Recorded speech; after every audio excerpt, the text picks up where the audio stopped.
Os iranianos vêm fazendo isso há algum tempo. Eles estão de saco cheio. Esta não é a primeira vez que Israel organiza manifestações em grande escala. Raisi, quando falou em setembro de 2023, acredito que na ONU, disse que a agitação que se seguiu à trágica morte daquela jovem curda sob custódia policial colocou a maior pressão sobre a Revolução Islâmica desde a própria Revolução. Foi um momento muito perigoso, ele disse. Eles exploraram todas as fraturas da sociedade iraniana e vieram com tudo contra nós. Mas o povo iraniano se uniu e conseguiu restaurar a estabilidade. Note o que eu disse. O povo iraniano se uniu. O governo iraniano não reprimiu violentamente essas pessoas.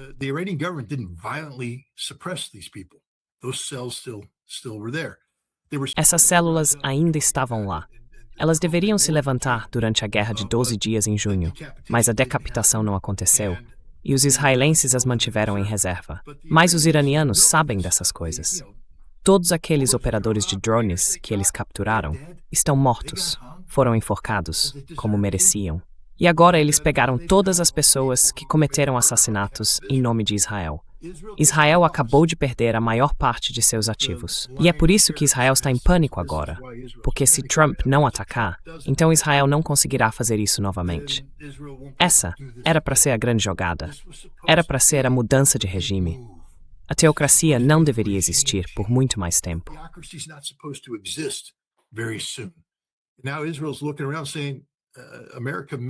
Agora Israel está olhando ao redor e dizendo que os Estados Unidos perderam a janela de oportunidade. É tarde demais. E sabe, o governo iraniano finalmente, acredito eu, percebeu que é preciso erradicar essas células. Não dá para agir com suavidade. Não dá para apenas dar um tapa no pulso ou enforcar alguns. É preciso matar todos.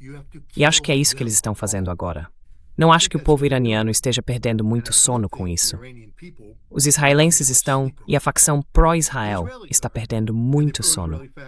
Mas veja, houve manifestações em larga escala no Irã, com milhões de pessoas demonstrando apoio ao regime. Acabou, os israelenses perderam.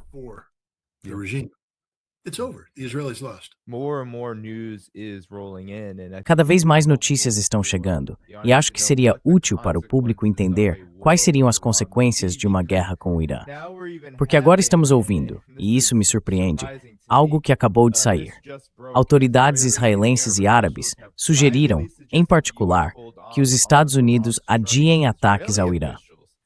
Autoridades israelenses sugeriram que o governo Trump adie ataques em grande escala até que o regime iraniano esteja ainda mais enfraquecido, enquanto uma autoridade árabe disse que há falta de entusiasmo na região por uma ação militar americana neste momento.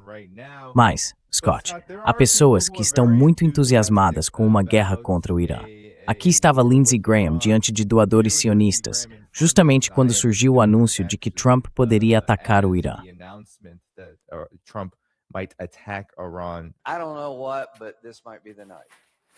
Eu não sei o que, mas talvez esta seja a noite. Agora é só uma questão de tempo. Apenas uma questão de tempo. Por que é apenas uma questão de tempo? E você sabe do que estou falando, não sabe? Este regime tirânico precisa acabar. Precisamos acabar com isso pelo bem do povo do Irã, por nós mesmos e pelo povo de Israel. Precisamos derrubar esse cara.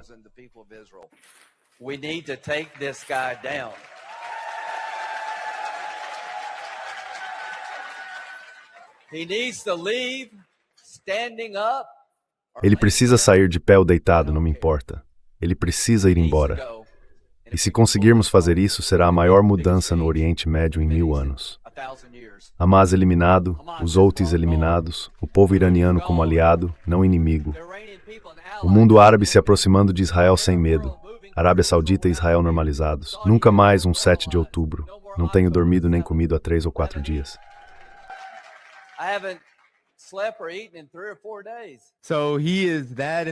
Então ele está tão entusiasmado assim, Scott, com isso, a ponto de não comer nem dormir há dias.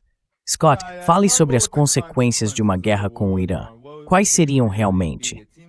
Parece que muitos países do Golfo, e até alguns em Israel, o que me surpreende, estão muito preocupados com as consequências. A infraestrutura israelense não vai existir quando tudo isso acabar. os iranianos enviaram mensagens de alvo bem claras perto do fim do conflito, atacando as capacidades de refino de petróleo, atingindo instalações de produção de energia e provando que conseguem golpear com precisão cirúrgica alvos muito específicos. Eles destruíram, sabe, um escritório aqui, outro ali. Para o observador comum, parecia apenas um míssil atingindo um ponto aleatório em Tel Aviv. Mas, para os israelenses foi, droga, eles acertaram exatamente onde estava aquilo que estávamos fazendo. E também foi um sinal para os israelenses de que os iranianos sabiam sobre aquilo que eles estavam fazendo.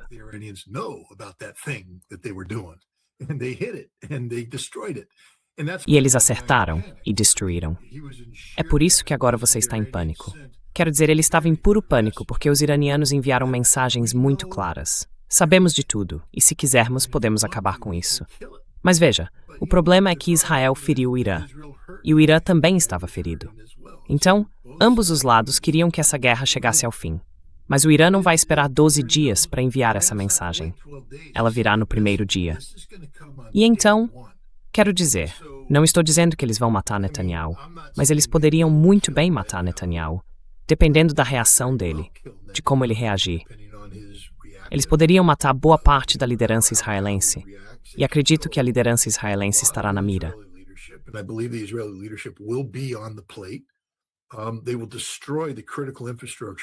Eles vão destruir a infraestrutura crítica de Israel, inclusive até Dimona. Talvez não o reator nuclear, mas, você sabe, eliminando alvos muito específicos. Porque não há nada que possam fazer para se defender do que o Irã possui. Você pode derrubar 1, 2, 3, 4, mas não vai conseguir derrubar todos. E eles são tão precisos e tão poderosos que Israel será efetivamente removido do mapa. Sabe, quero dizer, eu me importo com os americanos. Eu não apoio Trump, mas, meu Deus, há homens e mulheres lá fora que fizeram o juramento de servir ao seu país. Eles estão vestindo o uniforme do seu país.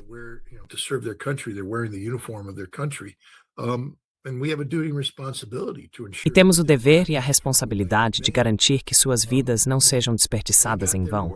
Sabe, eles receberam suas ordens, tiveram que se deslocar, precisam cumprir as tarefas que lhes foram dadas, estão vulneráveis. E os iranianos conhecem todos os alvos e não vão se conter. Eu não acredito que vão. Não acredito que haverá um tiro de advertência. Acho que, quando chegar a hora, o Irã vai sufocar as bases americanas da mesma forma que vai sufocar Israel. E é isso. E então, se a guerra continuar e Israel atacar, por exemplo, alvos estratégicos de energia dentro do Irã, você verá o Irã fechar o Estreito de Hormuz, destruir os campos de petróleo da Arábia Saudita e destruir os campos de petróleo dos Emirados Árabes Unidos. Destroy Saudi oil fields, destroy UAE oil fields, and now we have an energy crisis in the world. E agora temos uma crise de energia no mundo para a qual ninguém está preparado. Donald Trump diz, bem, temos a Venezuela e o petróleo. Ainda está no subsolo, Donnie. Ainda está no subsolo. Mesmo as suas grandes companhias de petróleo dizem que vai levar um tempo até conseguir extrair uma quantidade significativa. Isso deveria servir de lição para qualquer um que comece a brincar com a infraestrutura do petróleo. Quando você tem um país como a Venezuela que produzia, o quê? 3 milhões de barris por dia em certo momento. Alguém aqui entende de manutenção de poços, pressurização, pressão da água, níveis de água? O que é preciso fazer com um poço depois que se começa a extrair o petróleo para evitar que a água infiltre e o contamine? Que tipo de pressão é preciso manter?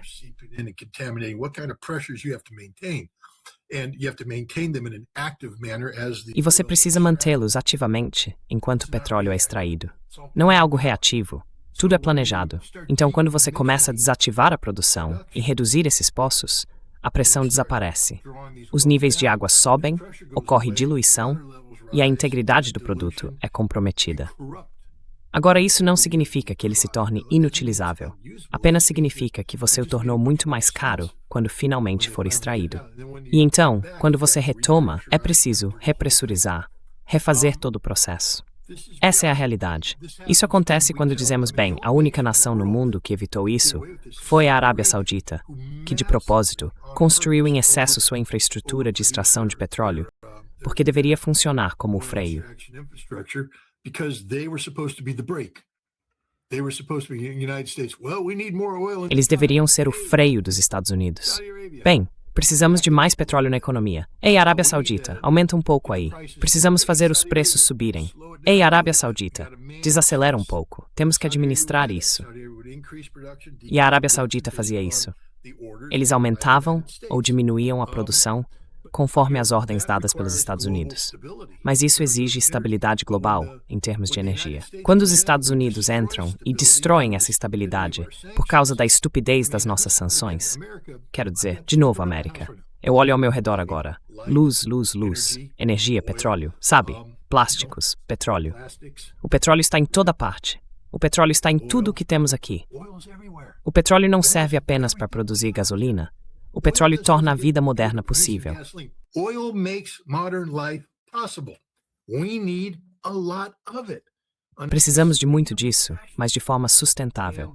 E a estupidez das políticas dos Estados Unidos é feita para negar o petróleo ao mercado.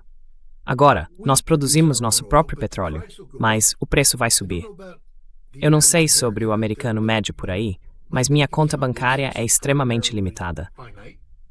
E quando os preços sobem e minha renda não acompanha, isso significa que estou comprando menos com o que ganho. E quando você começa a aumentar o preço do petróleo, todos os preços sobem. Isso tem um impacto em cascata. Esse é o nosso futuro, pessoal. Eles vão matar milhares de americanos, dezenas de milhares de israelenses, alterar fundamentalmente a economia do Oriente Médio, como nunca se viu. E o impacto de retorno sobre nossa economia e a economia global será desastroso. Feliz Natal! Espero que tenha aproveitado, porque no próximo Natal, talvez você não consiga fazer o que fez.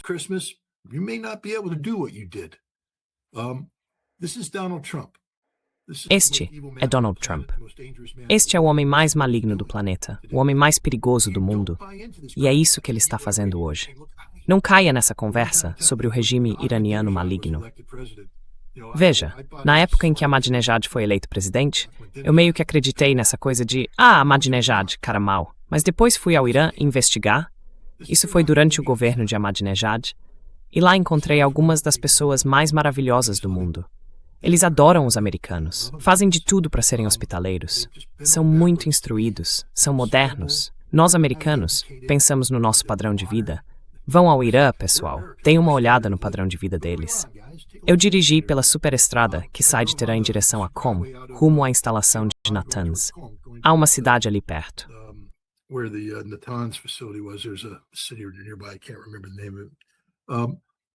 Não consigo lembrar o nome, mas é uma superestrada. Entrei em um dos centros de descanso deles, banheiros limpos e modernos. Eles funcionam bem e são limpos. Não há aquele cheiro que você sente na Thruway de Nova York, o cheiro de algum bêbado que decidiu que ia errar o mictório e urinar no chão, e ninguém limpa, ou do sujeito que esvaziou o intestino lá no fundo e aquilo transbordou. Isso não existe no Irã. É limpo. Eles tinham fast food, mas era comida boa. Comida saudável. A ideia de que os iranianos são atrasados, de que estão olhando para o Ocidente em busca de um modo de vida superior, é completamente absurda. Eu estive no Irã e ouso dizer que 99,99% das que hoje criticam o Irã nunca estiveram lá e não conhecem a realidade do país.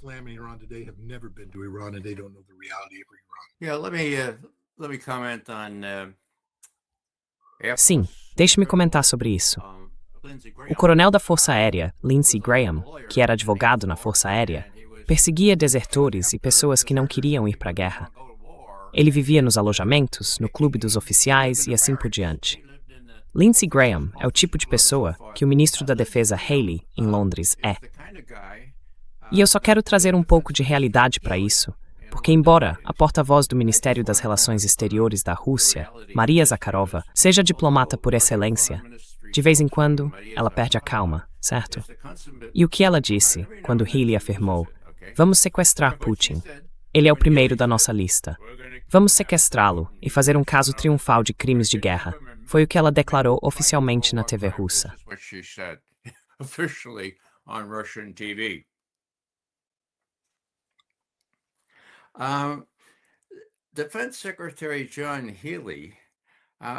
O secretário de Defesa John Healey, suas declarações são, e cito, "os sonhos molhados dos pervertidos britânicos", ponto final.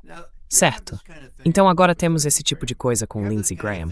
Temos esse tipo de figura saída de um elenco central. Um tipo Dick Tracy, elegante, arrumado, bonito. O problema é que, se você leva isso a sério, ou se é obrigado a levar isso a sério, como Putin e Xi são, você pensa, meu Deus, temos um narcisista delirante como presidente dos Estados Unidos. Não sabemos o que ele vai fazer. Não há freio. Na verdade, essas pessoas catalisam o narcisismo dele e lhe dão a ideia de que somos o tipo de subordinados rígidos que o apoiarão não importa o que. E além disso, parecemos muito bem na TV. Então vamos ter alguns.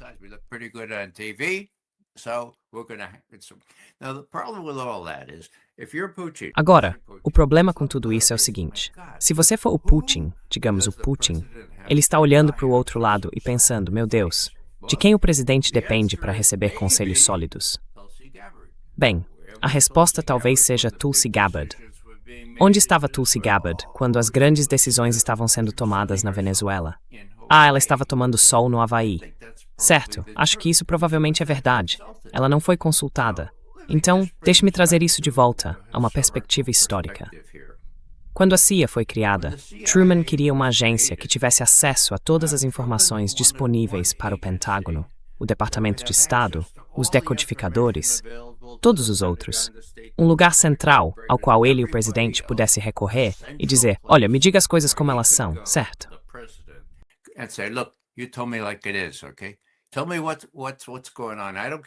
Me diga o que está acontecendo. Eu não me importo com o que. O Pentágono está dizendo que esses soviéticos têm 3,5 metros de altura. O Departamento de Estado diz que eles têm só 1,5 metro. Olha, eu te dou proteção na carreira por me dizer a verdade. Era isso que os analistas faziam.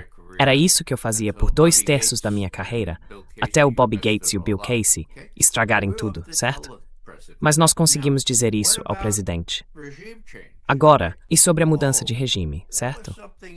Ah, isso foi algo que quando a legislação estava sendo preparada, ninguém menos que George Kennan disse, meu Deus, os russos, os soviéticos, estão assassinando pessoas.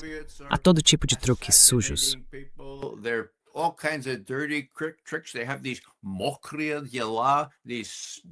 Eles têm esses mokri, essas coisas molhadas. Nós precisamos ter a mesma capacidade. E eles colocaram isso na legislação. A legislação diz, o presidente, a CIA, o diretor da CIA, deverá desempenhar outras tarefas e funções, além da principal função de análise, conforme o presidente dos Estados Unidos determinar de tempos em tempos. Então, existem duas CIAs. Uma é aquela que Tulsi Gabbard tentou ressuscitar e restabelecer a função de análise, que foi excluída dessa operação na Venezuela, porque os agentes estavam dizendo ao presidente e a todos os outros, sim, nós podemos fazer isso.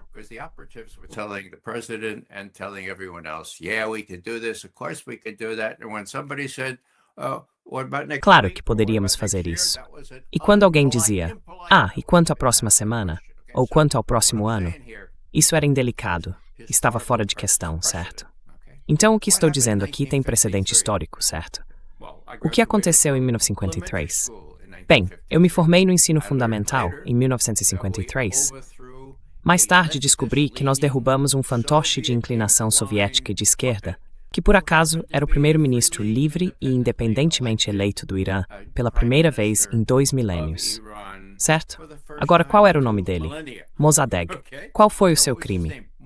Ele teve a ousadia, veja bem, de dizer, sabe, eu acho que o povo iraniano deveria lucrar um pouco mais com as riquezas sob nossas areias. Eles chamam isso de petróleo. Não deveríamos dar tudo aos britânicos.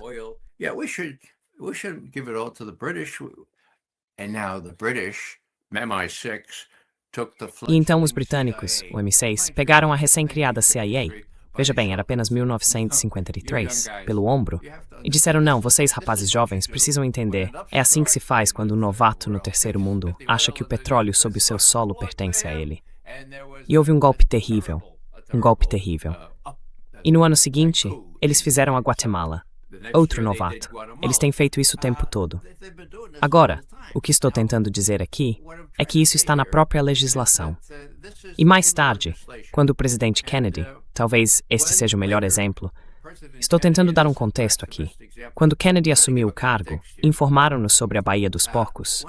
Todas aquelas forças rebeldes que haviam sido muito bem treinadas na Guatemala. Elas iam invadir Cuba. E adivinhe, presidente Kennedy. They're going to invade Cuba, and guess what, Mr. President Kennedy?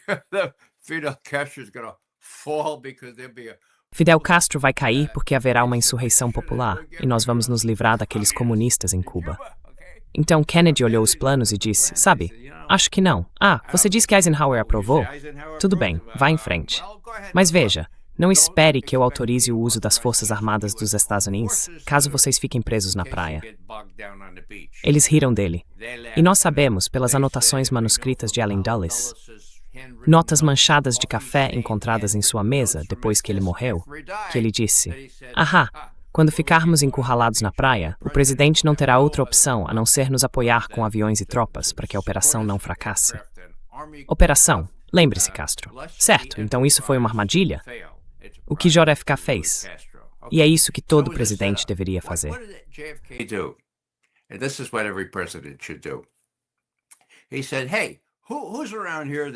Ele disse, ei, quem por aqui pode investigar por que essas pessoas me disseram que Castro vai cair? Arthur Schlesinger Jr. Você é historiador, mas poderia tirar 2 meses de folga? Isso mesmo, 2 meses, e investigar como essa explicação absurda surgiu. Então ele foi, na verdade levou menos de 2 meses. Agora temos o memorando, Schlesinger para Kennedy. Sr. Kennedy, lamento dizer, mas a divisão de análise da CIA foi deixada completamente de fora de tudo isso. Eles nem sequer foram informados de que isso aconteceria, muito menos consultados sobre suas opiniões, por exemplo, se Fidel Castro seria vítima de uma insurreição popular. Todos os analistas disseram que isso era uma loucura, que nunca aconteceria, mas ninguém os consultou.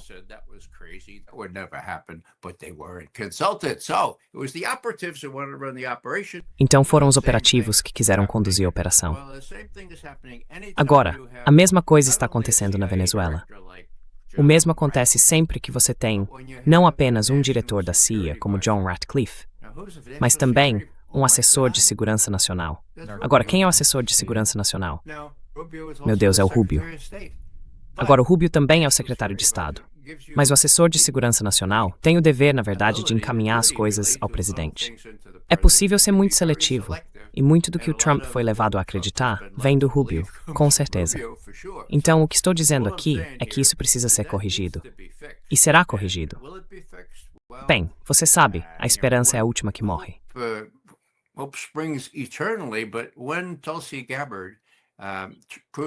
Mas quando se descobrir que Tulsi Gabbard estava certa sobre esse tipo de coisa, quando os memorandos dela, vindos de seus analistas sobre a Venezuela, puderem ser recuperados dos computadores, acho que há uma chance de haver um acerto de contas.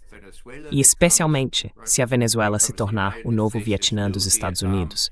E tenho quase certeza de que isso vai acontecer a menos que parem agora.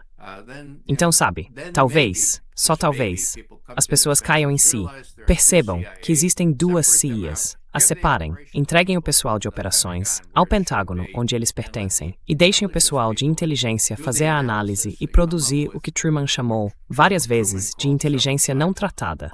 O que significa, diga-me como é de verdade, não enfeite, não distorça.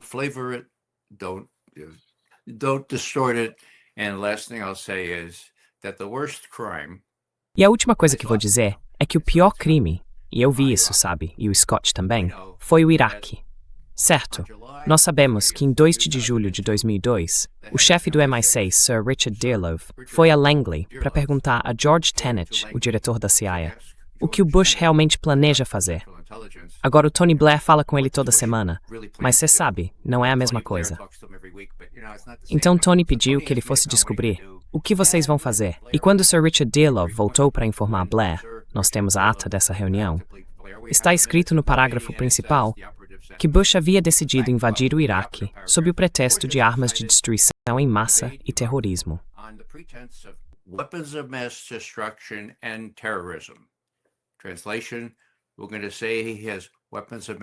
Tradução. Vamos dizer que ele tem armas de destruição em massa e que vai entregá-las a terroristas. Vamos associar Saddam Hussein ao 11 de setembro. Vai funcionar perfeitamente. E então vem a frase decisiva. Mas os fatos e a análise estão sendo moldados de acordo com a política. Então Blair sabia disso, Tenet sabia disso, e mesmo assim eles fizeram. O momento mais triste para mim foi ver meus ex-colegas, que participaram dessa fraude, receberem aumentos por mérito e prêmios por elaborar uma estimativa de inteligência nacional que era fraudulenta desde o início. E eles sabiam que era fraudulenta. Tudo para agradar o vice-presidente dos Estados Unidos, Dick Cheney. Que ele descanse em paz para sempre. May he rest in peace forever.